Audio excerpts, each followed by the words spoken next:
Hey everyone, and welcome back. I'm going to spend some time today doing some training. I'm getting set to go out to Vegas for the PokerGO Mixed Game Series 2026. And one thing I always like to do when I haven't been playing certain games that I know I'm going to be playing in these horse and 8 game events is just brush up on my pre-flop ranges. So I'm going to use my lab tool today, and I thought we would look at some 6 max limit Omaha 8 or better, which is certainly a game that I have played and studied a lot of. I'm happy to go through some training hands today and take you guys through my thought process. Uh, Tell me in the comments what sort of things you guys want me to look at in terms of games for practice and training, and then also the training modes. I think today I'll just go ahead and start with something basic, which is RFIs, raise first ins, and in limit poker, obviously these are just whether you should play the hand at all or not. And I'll just happily talk to you guys through my thought process of these hands, and let's see if we get any interesting spots. So the first hand here is folded to me in the small blind, and we play pretty loose aggressive in the small blind in 6 max '08. Not quite as loose as people think. The positional disadvantage can be a little much, but typically when you have two low cards that are reasonable along with an okay hand, I think this hand's going to be enough. And we basically play raise first in, although call very rarely loses a lot of EV. So I'm going to raise this hand. And let's take a look. Okay. So, and I'll just show you guys real quick down here. If we look at the EVs, notice that it's a weak hand. I mean, fold is reported as minus 0.5 because we're in the small blind, so we already have the small blind invested. And notice that raise and call are basically very close to the same EV and very low. And then look at our global strategy in this spot, guys. So we are actually folding 34% here, and only limping. The solver basically just wants to play raise or fold here. So good to remember that. And okay, so now we are in the hijack this time. A slightly weaker hand than last in some ways, a very similar hand, but this position is just way too early. I think this hand's just way too weak to open. And I got that one right. Okay, so now we're in the cutoff. We have 3 connected cards with 1 suit, but not enough low card value. I think this is a pretty clear fold also.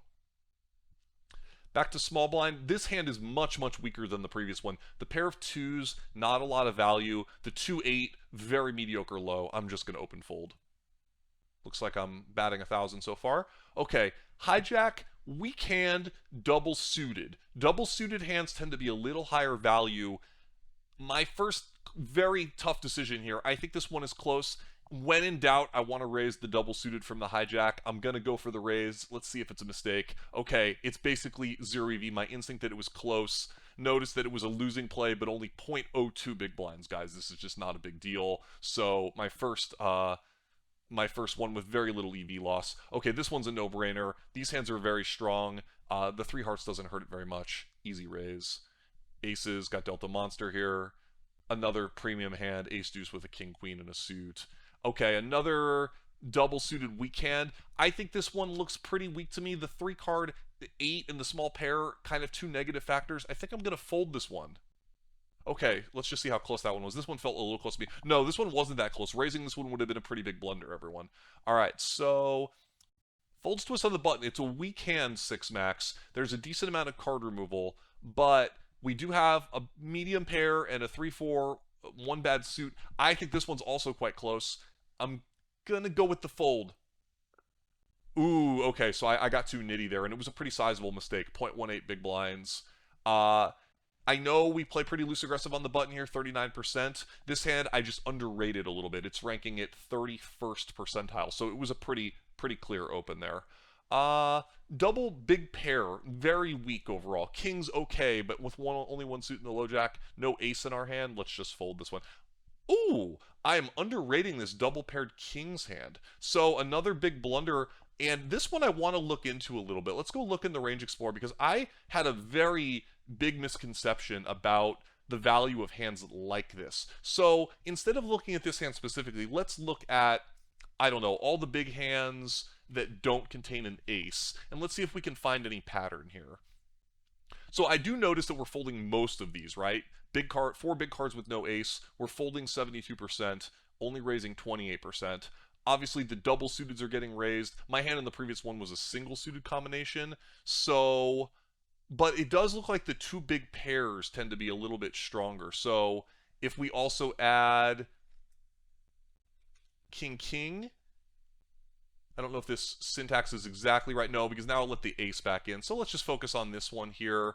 And let's just look through the combos here that do have the kings. So it does seem like there's a little bit of a hard pattern to discern here, guys, because look, I mean, here we've got king king queen jack one suit and it wants to fold, but when we had king king 10 10 with one suit, it wanted to raise. So if I even just look at those two hand combinations, I'm kind of like a little bit perplexed by this. What is the solver telling us about this situation? King king 10 10 one suit, this was the hand that I held here, and it's a pure raise and it's pretty high in EV, but king king queen jack and king king jack, all these weaker combos here with one suit, pure folds, and raising is losing a lot. So I guess the second pair is just kind of a little bit stronger in this situation. This one is a rare kind of a hand class that I would not have necessarily noticed.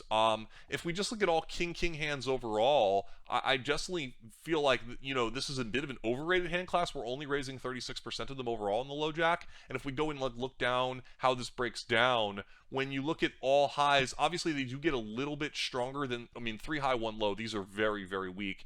If we take away the ace, it'll be even more clear.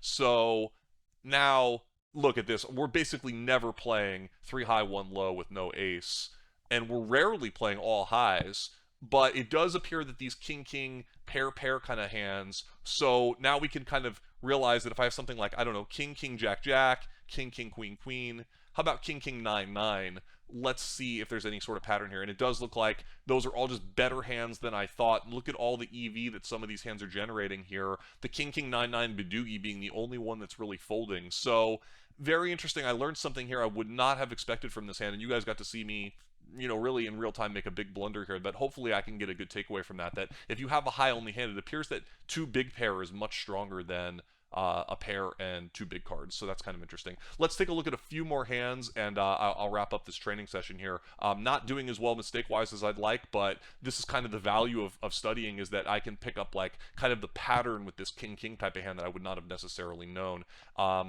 This is a really weak hand here in the small blind, but it's double suited. I think I'm going to raise because just double suited just rarely feels like it's good enough to fold. Okay, it was a small mistake. So I'm really feeling rusty with my 6 max 08 ranges so far today. But in this one I know is a fold. If this one's a raise, I'm going to have to eat my hat here. Okay, good. I got one right. This one's an interesting combo, but this one I think will be an open with the double suited, 2 wheel cards, and a jack 10 suited. Seems like enough to me in the cutoff. And it is. It's probably not even that close. Yeah, it's winning 0.18 big blinds. So this is not a bad hand. This one's just a no-brainer. These are just bread and butter good hands, guys. This is also good. It's not that big of a deal to have only the ace-5 when you have an extra low card and a suited ace with it. Just a totally fine hand. Look how much EV this sort of a hand is generating, guys. This is not a close one. This one, very weak with the middling cards. It does have 3 low connected cards. I'm going to fold this one. I'm not really sure again. I'm getting some close decisions here. This one, again, an overrated hand. I feel like I want to fold queen jack 10 9 1 suit in 6 max. Let's check that out. Okay, that was a good fold, and it looks like playing would have been about a 0.1, 0.14 mistake. So I'm getting a little bit of the habit with these. It looks like the big cards, if you do have big cards, the pair does really help your hand a lot. Okay, here, this is, even though it's a Bidoogie, it's still a strong hand. Not a bad hand here. A little too weak with the triple suit.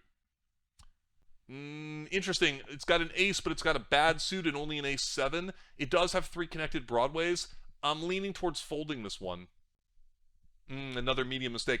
If you guys notice, I'm just going to throw out one little feature of my lab that may be not apparent at first. You will get dealt more close decisions than you will get dealt no-brainers. I did get dealt a nice pair of aces with an ace-3, I think, earlier in this session, but overall you don't get too many no-brainers the way my training algorithm works. And if we just go ahead and take a look at the summary here, we can see that I've made a number of mistakes today. Unfortunately, that one large blunder with the king 10 10 really stands out. At least I learned something from that hand. A couple other medium-sized mistakes, and it appears that I'm having a little bit of a hard time today valuing the hands that have high only combinations. I mean, this ace queen 10 I made a mistake on, and this 10 10 4 3 were the other medium-sized mistakes here. So an interesting session for me to study some RFIs in Limit 08. Let me know what questions you have about this. Let me know what you guys want to see. I'm happy to go through some of the training tools that I have on the lab, and I'm happy to use it to study my own play too. I'm going to be playing some PokerGO events between 5K buy-in and 25K buy-in, and then hopefully doing the commentary this year for the 100K Super High Roar Bowl. So stay tuned for that